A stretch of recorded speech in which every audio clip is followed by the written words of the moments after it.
Telugu Desam party వ్యవస్థాపకులు మాజీ CM దివంగత ఎన్టీఆర్ 101వ జయంతి సందర్భంగా నివాళులర్పించారు ఆయన కుటుంబ సభ్యులు. హైదరాబాద్లోని ఎన్టీఆర్ గార్డ్ దగ్గర మనవళ్లు జూనియర్ ఎన్టీఆర్, కళ్యాణ్ రామ్ పూలమాలలు వేసి అంజలి ఘటించారు. తర్వాత ఎన్టీఆర్ సతీమణి లక్ష్మీ పార్వతి సమాధి దగ్గర పూలమాలలు ఉంచి నివాళులర్పించారు.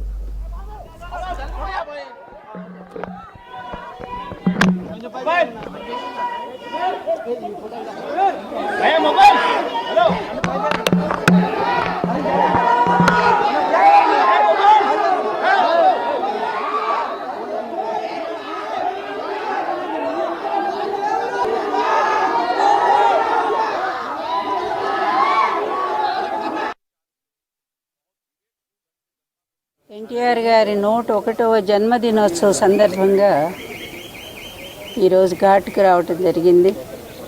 ఆ మహనీయుడు ఎన్ని సంవత్సరాలైనా ఆయన చరిత్ర అజరామరంగానే ఉంటుంది. తెలుగు జాతి ఉన్నంత వరకు తెలుగు వాళ్ళ గుండెల్లో ఆయన స్థిరమైన స్థానాన్ని సంపాదించారు. ఒక నటుడుగాను, అదేవిధంగా గొప్ప రాజకీయవేత్తగాను భారతదేశంలో కాంగ్రెస్కి యాంటీ పార్టీలన్నింటినీ కూడా ఆయన కలిపి ఒక తాటి మీదకి తీసుకొచ్చి నేషనల్ ఫ్రంట్ స్థాపించి మొత్తం భారతదేశంలోని తెలుగు జాతి గౌరవాన్ని నిలబెట్టిన ఏకైక వ్యక్తి ఒక నందమూరి తారక రామారావు గారు. నేను ఆయన భార్యని అవటం ఎన్నో జన్మలుగా చేసుకున్న పుణ్యం నేనది. ఆ మహనీయుడిని ఇప్పుడు కుటుంబ సభ్యులు మేమే కాదు, యావత్ ఆంధ్ర జాతే కాదు, ఎక్కడ విదేశీయాల్లో ఉన్న తెలుగు జాతి కూడా ఆయన్ని స్మరించుకుంటూనే ఉంది.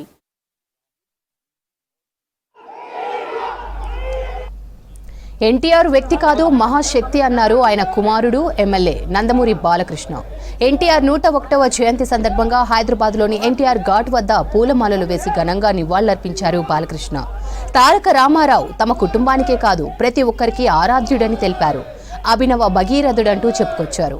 ఎన్టీఆర్ ప్రవేశపెట్టిన పథకాలనే ఇప్పుడు అన్ని పార్టీలు అవలంబిస్తున్నాయన్నారు. ఎన్నో సంస్కరణలు తీసుకొచ్చిన మహనీయుడిని గుర్తు చేశారు. ఎన్టీఆర్ ఆశయాలను ముందుకు తీసుకెళ్తామన్నారు బాలకృష్ణ.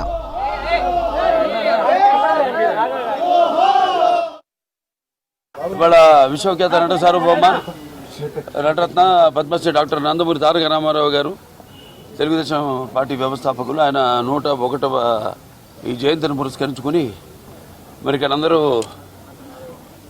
కుటుంబ సభ్యులైతేనేమి పార్టీ కార్యకర్తలు అందరూ కూడా ఆయనకి ఘన నివాళులు అర్పించడానికి.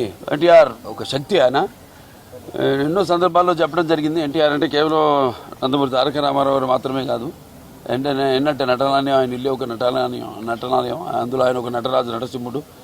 టీ అంటే తారామండలంలోని తారక ధ్రువ తారకుడు. ఆర్ అంటే రాజర్షి రారాజు, రాజకీయ దురంధర యుగంధరుడు, రమణీయ రమ్య కమనీయ సౌమ్య గుణధాముడని.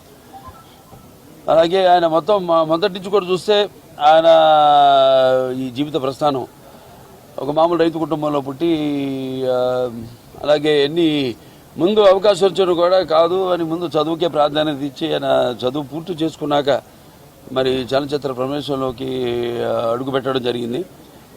అదే ఇక ఆయన చలనచిత్ర రంగంలో ఆయన ప్రస్థానం గురించి వేరే చెప్పనవసరం లేదు.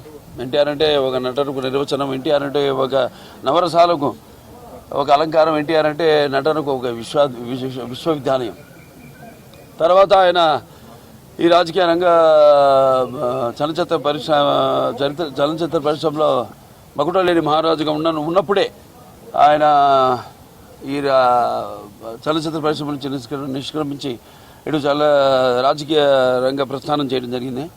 ఆప్యాయతో, అభిమానంతో, ప్రేమతో అన్నాన్ని పిలిపించుకున్నాడు మన విశ్వవిఖ్యాత నట సార్వభౌముడు పద్మశ్రీ నటరత్న కళాప్రపూర్ణ డాక్టర్ స్వర్గీయ నందమూరి తారక రామారావు గారి 101వ జయంతి నేడు. మరి వారి గురించి ఎంత మాట్లాడి తక్కువే తనివి తీరదు. ఆయన తెలుగు తేజానికి ఆయన విశ్వవిఖ్యాత నట సార్వభౌముడే కాదు, ఆయన విశ్వవిఖ్యాత తెలుగు తేజానికి సార్వభౌముడు మన అన్న స్వర్గీయ నందమూరి తారక రామారావు.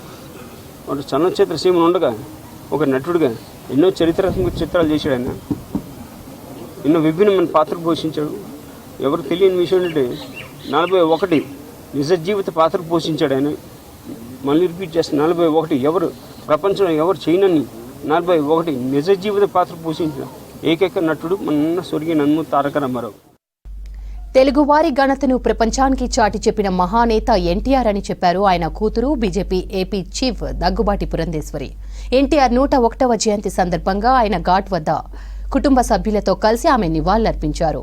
ప్రజా ప్రస్థానంలో రాజకీయానికి ఎన్టీఆర్ సరికొత్త నిర్వచనం చూపారని తెలిపారు. నాయకుడు అంటే అధికారం కోసం కాదు, ప్రజల కోసమని చాటి చెప్పిన వ్యక్తి ఎన్టీఆర్ అని అన్నారు. 320 సినిమాలకు పైగా నటించిన ప్రతి పాత్రలో జీవించారని తెలిపారు పురంధేశ్వరి. రోజు నందమూరి తారక రామారావు గారి 101వ జయంతి.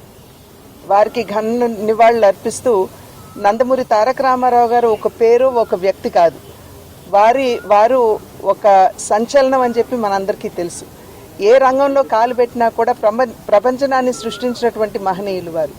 చలనచిత్ర రంగంలో 320 సినిమాలకు పైగా వారు నటించి రాజు నుండి నిరుపేద వరకు, దేవుడు నుండి రాక్షసుడి వరకు, నాయకుడి నుండి ప్రతి నాయకుడి వరకు ప్రతి పాత్రలో జీవించి ఈరోజు తెలుగు ప్రేక్షకుల హృదయాల్లో చెరగని ముద్ర వేసినటువంటి వారు. అదేవిధంగా వారు రాజకీయంలోకి వచ్చిన తర్వాత, ప్రజా ప్రస్థానంలోకి అడుగుపెట్టిన తర్వాత రాజకీయాలు కేవలం అధికారాన్ని ప్రాప్తించడానికి మాత్రమే కాదు, ఆ అధికారాన్ని సేవా మాధ్యమంగా ఏ విధంగా వినియోగించుకోవచ్చో అనేక సంక్షేమ పథకాల్ని ప్రవేశపెట్టి ప్రజలకి నిజంగా రాజకీయాలకి ఒక సరికొత్త నిర్వచనాన్ని పలికినటువంటి